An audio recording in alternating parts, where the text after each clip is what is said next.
beyond blasphemy to me. We're going to insult him by saying that there are 92 players in the National Basketball Association better than Kobe Bryant. The numbers don't just whisper that Kobe Bryant is the 93rd ranked player. They scream that he should be the 93rd ranked player.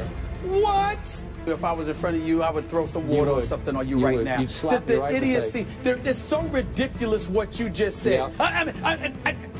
I can't believe that I'm having this discussion with you. I just can't believe this. You are using the eye test, but you are seeing with your heart because you still love what Kobe used to be. That poll is a joke. That poll is disgraceful. That poll, I have no association with it. I don't care if ESPN David's on it. It is no excuse. Kobe Bryant done 92 players in the NBA better than Kobe Bryant. The blasphemy that comes out of your mouth sometimes. I don't even understand you right now. Ooh, tell us how you really feel. TGIF, happy Friday, everybody. Thanks for joining us here on First Take. Molly Karam here with you. Skip Bayless is in New York. Stephen A. is in Philly. Gentlemen, good morning. What's up? Stephen A. Smith, you know, for once, it might be good that you're actually whatever miles you are away from me and we're not across from each other at the desk, because I think this is about to get heated. Well, I think you need to understand that the American public needs to recognize that you're not in Bristol today, which is where you usually are, because you were banned. You were banned from Bristol headquarters due to the idiotic arguments that you were making just yesterday. Everybody knows that, so they told you you're allowed to show up on the air. They showed you you're allowed to show up on the air, but you weren't allowed in the studio today. I think we all know why. Yeah, the truth is I'm back in my town, New York City, and you're down there, and where is it, like New Jersey or Philadelphia? I don't know where you are. It's my second home. It's Philadelphia. Philadelphia. I'm actually allowed in two places. Enjoy. You're not. But go ahead. The city of brotherly love. I'm not feeling a lot of brotherly love right now. But let me say, you both look very handsome today, looking clean. I'm liking that no-tie look there with the all blue and all black. So we will get into the big NFL games. Manny Pacquiao says he's in talks with Floyd Mayweather. And now we've heard from Matt Barnes, so we'll fill you in on the latest with the Derek Fisher situation. But first, what we were just alluding to, the other LA hoop story that everyone is buzzing about yesterday. Kobe Bryant being ranked number 93. Bryant laughed when asked if he heard comments from fans defending him. He said, yeah, I heard a couple of them. Don't need to defend that ranking. Nobody does, really. When pressed on what he thought of the ranking, Bryant said, please don't ask me about silly stuff like that. Now, after last year's ranking that placed Kobe at number 40 was announced, Bryant voiced his displeasure, saying, I've known for a long time they're a bunch of idiots, referring to the ranking as silly and laughable. So as you guys just heard yesterday, Stephen A. thinks this is ridiculous. Skip was actually okay with the ranking. Skip, what's your reaction to Kobe's response to all of this? Stephen A. Smith, because I do still love you like a brother. I'm going to try to take it easy on you today, maybe even easier than I took it on you yesterday. But I'm going to give you the cold, hard truth here about your man, Kobe Bryant. The truth is that Kobe's reaction yesterday was as silly and laughable as your defense of him was earlier yesterday on our show. I am sorry to say this, but look, I get it, and I respect that Kobe Bryant is as supremely confident an athlete as we've had in any sport since Michael Jordan. And yesterday, his reaction, or last evening, his reaction was predictably confident to the point of arrogant. And Stephen A., I understand how much you love you some Kobe Bryant, and I understand, and I could almost predict how knee-jerk, emotional, overreactive you were yesterday out of love and support of your man, Kobe Bean Bryant, the Black Mamba. I'm sorry. The Mamba is no longer the Mamba. He hasn't been the last 3 injury-plagued years, and he will not be coming up this year. And to his point last year, when he called this panel a bunch of idiots, we are talking about ESPN's basketball forecast panel. It's made up of ESPN analysts and writers researchers, and editors, 101 of them, and they're all a bunch of idiots, Kobe? Seriously? The object of this poll is a forecast to predict how much a player will contribute this coming year, not 5 or 8 or 10 or 12 years ago, this coming year, to how many games his team will be able to win. And it factors in, obviously, this player's quality of play, and it projects how many minutes he will actually be able to play. So, given all that, would you believe that the real plus-minus numbers, according to Royce Webb, who's our Director of Content Analytics at ESPN, the real plus-minus numbers for Kobe Bryant, added into how many minutes he does project, how few minutes he projects to play, actually ranked him as the 163rd best player or most valuable player in the National Basketball Association. Think about that, 163. But out of respect to what Kobe used to be, this panel, these editors, these writers got together and decided, hey, let's give him a break here. So they ranked him 93rd. They moved him all the way up from 163rd, which the numbers screamed that he should be, to 93rd, just because he used to be Kobe Bean Bryant, the Black Mamba. So we look at the last 3 years, and he ranked, going into the year, 25th, then 40th, then now 93rd. And I was told last night by some of the editors that each of the last 2 years, he has failed to even live up to those projections, that they overrated him going into each of the last 2 years at 25th and 40th. So I'm going to remind you once again, we're not trying to rank his box office appeal. We're not trying to rank his 5-ring legacy. We're not trying to rank how popular or how awe-inspiring Kobe has been throughout his career. It's simply the numbers predicting how much he will add to his team, and it predicts that he will add about 2 wins this year for the LA Lakers. I rest my case, and more importantly, I rest ESPN's panel's case.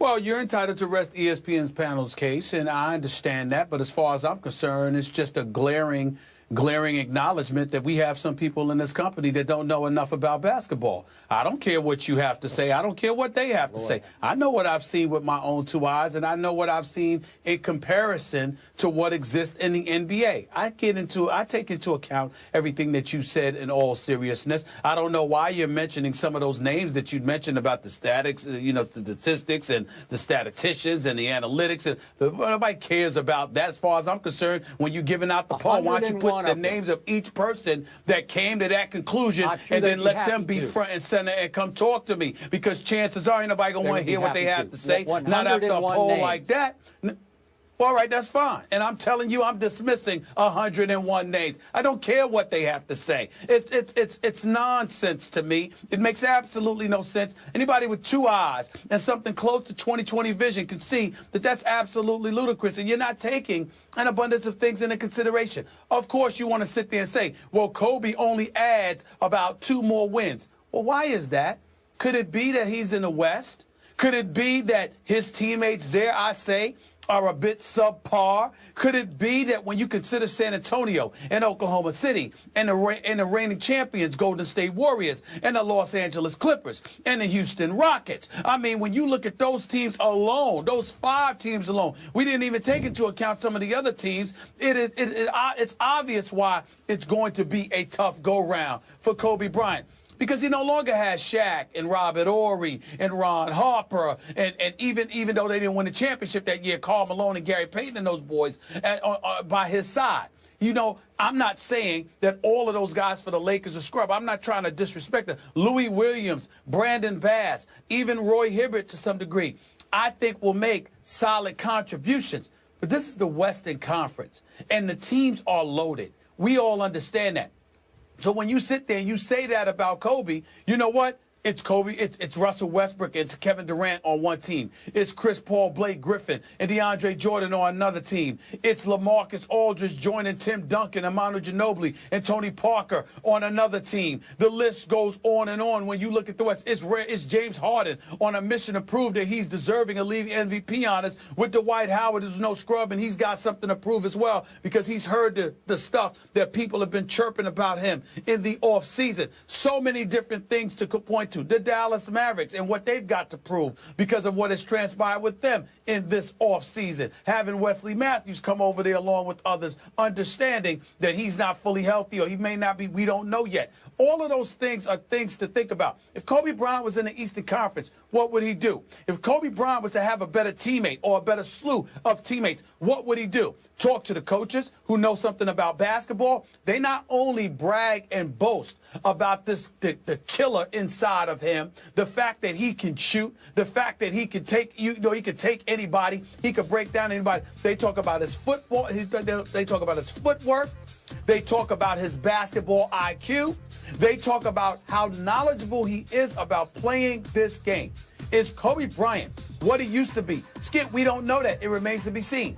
The last 2 years, he only played 41 games. He came back for 2013, 2014. Skip, he played 6 games. He shot 42%.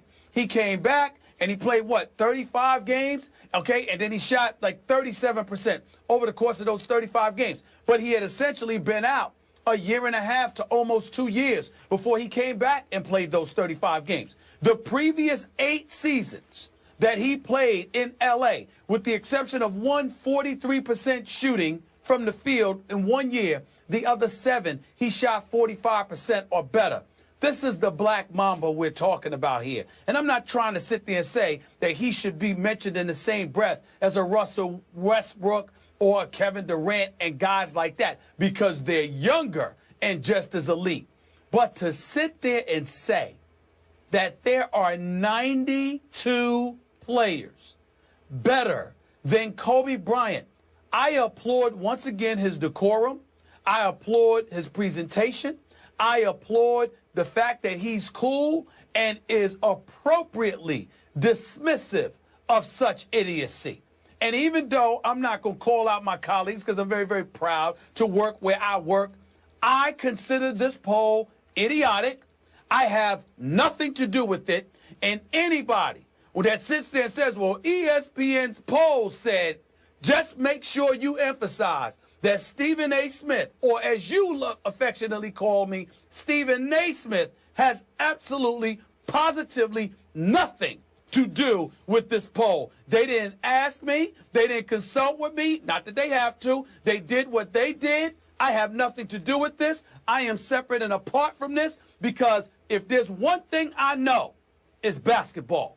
And there's no way in hell that there are 92 players in the world better than Kobe Bryant. I don't even think there's 92 players in the NBA better than Charles Barkley right now. And he just came off of hip surgery. I mean, give me a break. It's ridiculous. It's just ridiculous. Stephen Naismith, the inventor of basketball as we know it today. Let me ask you this. I can go with that. Are there not 2 ends of the basketball floor? You play offense, then you have to play this thing called defense. Am I right about that? What's your point? What's your point about that? My point is, last year, the numbers said Kobe Bryant was the 25th worst defender in the entire NBA. And by the way, speaking of offense, last year, for the 172 players who took 500 or more shots, 172 players, 500 or more shots, only 1 player shot a worse percentage in the entire NBA, Trey Burke of the Utah Jazz. That's the Kobe Bean Bryant, who used to be the Black Mamba. Hold on. That's not a fair argument, because I concede to you that the last 2 years haven't been ideal. But he only played 6 games 1 year and less than half the games the next, because he was recovering from injury each time. And anybody knows, Skip, particularly when you are an offensive-minded player, that when you're healing from an injury, you're usually going to take the breaks on a defensive end of the floor. That's what you're going to do, because your success, particularly when you are box office like Kobe, is predicated on what you do offensively. If Kobe Bryant had went out there and shut down folks, but couldn't score a damn basket, we would sit there and say he's done. I'm not saying that their defensive stats and what have you aren't accurate. I'm saying they're not taking the intangibles into consideration. And what I find so insulting about what you say, and what anybody who thinks like you says, and what this ridiculous, idiotic, stupid poll says, is that y'all are not taking those things into account for somebody like Kobe. Kobe Bryant doesn't cheat the game. Kobe Bryant, he ain't perfect. I think he could do a better job of ingratiating himself with his teammates sometimes. We all understand that. We understand that some of the times, he gets hungry, he wants to get fed, the players are turned off by it. We've heard all of those things from players over the course of time, privately or publicly. But in terms of his skill set and what he has meant to the game of basketball and what he does on the basketball court, you know good and damn well that if we're talking about Kobe Bryant here and he's taking plays off or he ain't doing what he's capable of doing, you know that has a lot to do with him trying to find his rhythm, get his health back, and all of that other stuff. This is not some typical player, Skip Bayless. I'm talking work ethic now. This is not some typical player. Even you have to admit there is nobody that cares more about the game and about being great completely at it agree. Than Kobe Bryant. No. So that's the point. No, not even beginning to suggest that. We're talking about what will your body allow you to do at 37, coming off multiple serious injuries. Can you suddenly snap back to being one of the best defensive players as he was for about 12 straight years? No, he can't. He's not going to be capable. You've seen what's happened over the last 3 years. That's fair. That's fair if that's what they're saying. What I'm saying is they're talking like even if Kobe Bryant is healthy, because he's 37 years of age, he's not what he's used to be. He's done. I'm saying to you, tell me that you don't believe he's going to ever be healthy again, and I'll concede that because that's possible.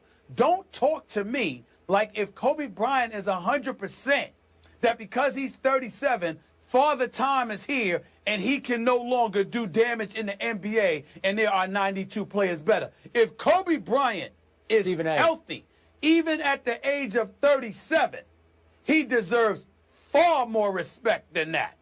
That's all I'm saying. Okay, but seriously, after a human being has suffered that many serious injuries at that advanced age, how healthy can he get? Even if he gets to, by his today's standards, 100% healthy, it will be about 70% of what he used to be because they have taken a toll on his body. And I'm telling you that at 70%, because of his ability to shoot a perimeter shot, combined with the lack of basketball IQ, most players in the NBA have, not the superstars, but most second, third tier players. There is no way on earth there are 92 players better than Kobe Bryant. That is ridiculous. Okay, here's the problem. And here's I believe the poll is embarrassing.